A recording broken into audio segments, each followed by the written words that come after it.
Today there is a sickness worse than physical leprosy. Do you know what it is?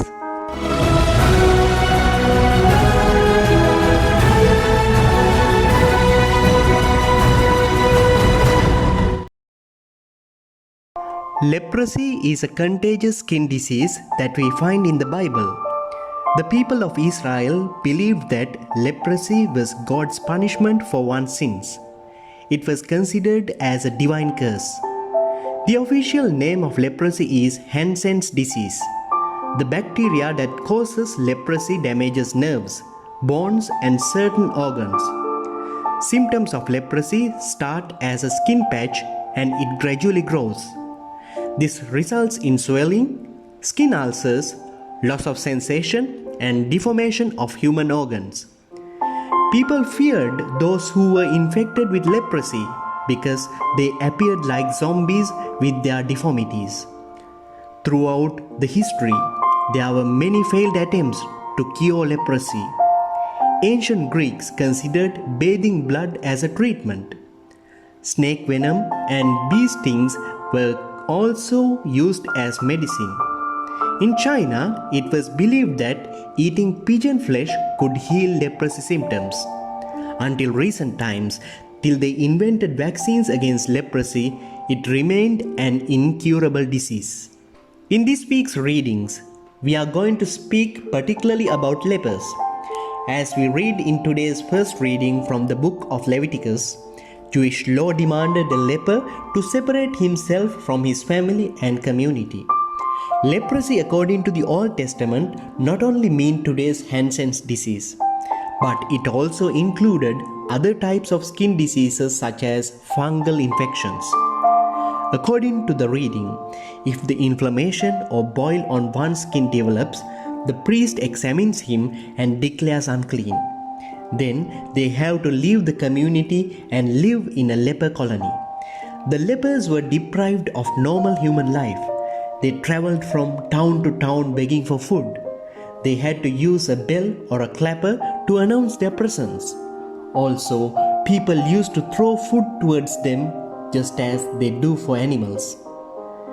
When we look at the gospel today, we find the situation of lepers during Jesus' time. During this time, people were afraid of getting infected with leprosy. They avoided touching or even coming closer to lepers. A leper was not touched or hugged for the rest of his life. What a miserable situation. However, Jesus dared to show a deeper level of compassion towards these miserable lepers. In the gospel today, a leper comes to Jesus begging for healing. Out of compassion, Jesus stretched out his hands and touched the leper. Each time Jesus healed a leper, he chose to touch them. So, Jesus has broken the law in Leviticus which says not to touch a leper. Jesus touches the untouchable and cures him. Can you imagine how that leper would have felt to be touched for the first time after years?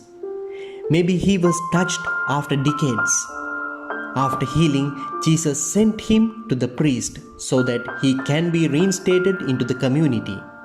Jesus' merciful touch healed the leper and restored his broken relationships and gave him a new life.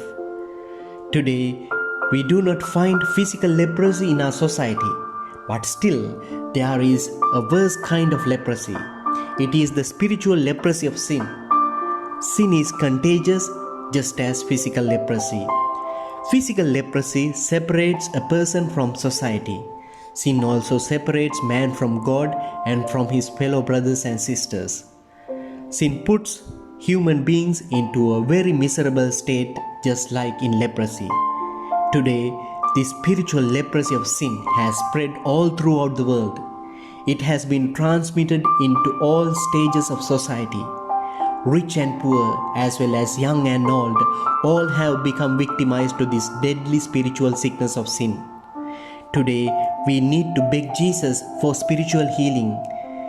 We need the compassionate touch of our loving Jesus in order to regain that life of grace. Today, we should plead with Jesus, Lord, I am spiritually unclean. I want to be clean again. At the very moment Jesus touches our sinful lives, it would restore our broken relationship with God and with our fellow brothers and sisters.